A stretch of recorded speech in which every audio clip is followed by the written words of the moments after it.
Yeah, Unai Emery wanting his side to write history by producing an epic comeback against PSG.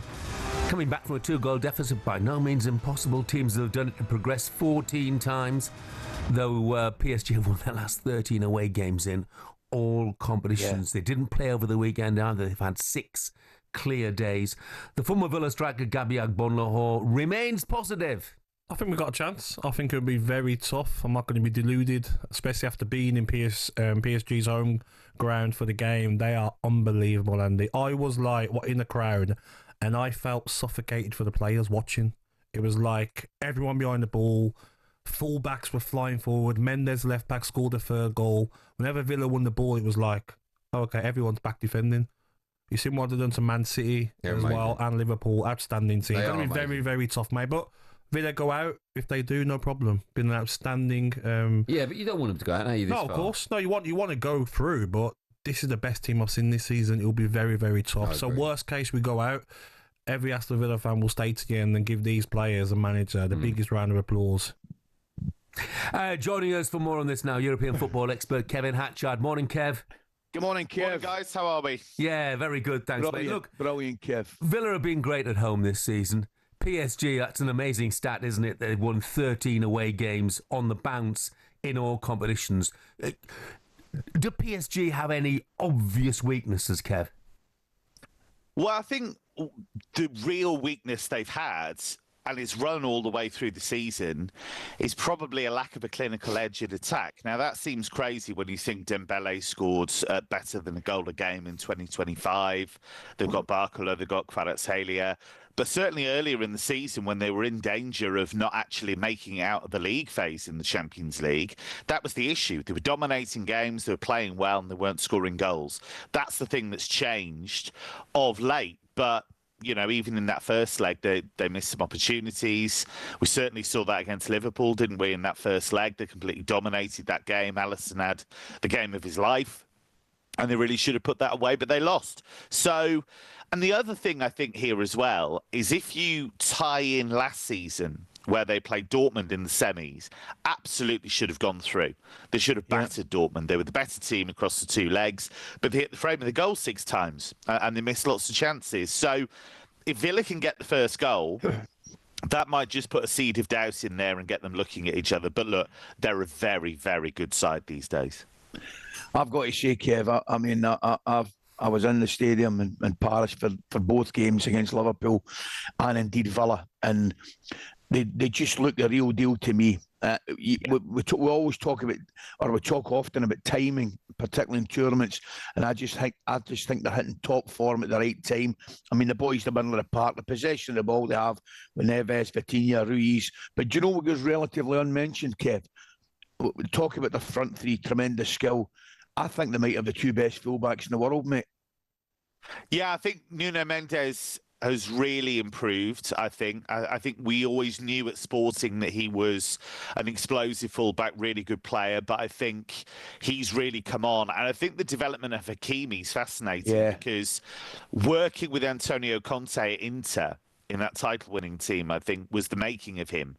Because at Dortmund, he was, you know, really attack-minded, really quick, worked really well with Jadon Sancho. We knew that he was great going forward. I think Conte, working with him, taught him the defensive side of it, taught him a bit of timing about when to go, when not to go, and all that stuff. He's still very, very attacking.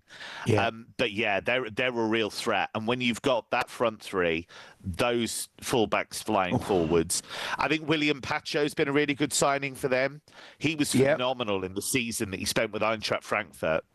I couldn't believe how quickly he settled at Eintracht Frankfurt. He was brilliant, and so I wasn't surprised when one of the big boys took him, and he's been great. So, you know, there's not many weaknesses. The one thing I would say, Donnarumma, if you can win some set pieces, if you can send the ball flying around his head for a big guy, I think he can look really uncertain in those situations sometimes. But yeah, it's a tough one. Let's move you 24 hours further on, Kev. Obviously, Real against Arsenal. Arsenal going there with a 3-0 lead. All sorts of stuff coming out of Real Madrid at the moment. Obviously, Mbappe sent off at the weekend. Stories of a bust-up between Bellingham and Rudiger, Florentina Perez going to Alaves on Sunday. And I mean, look, he's older than me. He doesn't need a 3-hour trip or whatever, does he? So how bad is the mood at Real at the moment? Or is it being exaggerated by the media in this country? I think it was a shock what happened in that first leg at the Emirates, no doubt. I think you look at some of the Spanish media coverage of it, and I think they were surprised by, I mean, one publication described Real as having melted. But, I mean, how many times are you going to be on the wrong end of 2 free kicks like that? So I think what was more alarming was not the fact they conceded 3 goals. It was the fact that after the opening exchanges, they didn't look like scoring that often. I thought, but Arsenal could do that to you because they're one of the best out of possession teams in the world. But I think one of the strands of the coverage in Spain that's been really interesting is how much they believe there's a comeback possible. One of the publications talked about the Bernabeu as being the factory of the impossible, and that nobody believes in the Champions League and what they can do like Real Madrid do. And you've got the evidence for it, because you look at that tie they had against Manchester City when Rodrigo scored twice in a minute, and they should have been out of that, 99 times out of 100, but they came back. I think the issue they've got really is that they can be really open at the back, and I think Arsenal will get chances on the counter. I think that's the real problem. But do I think Real Madrid could score a couple of goals early on? Yeah, because you look at the quality they have going forward. Once they're on it and once they swarm a team, even a team as good as Arsenal at the back, they can do that. Just a quick one, Kev. How big's the task for Harry Kane in Munich?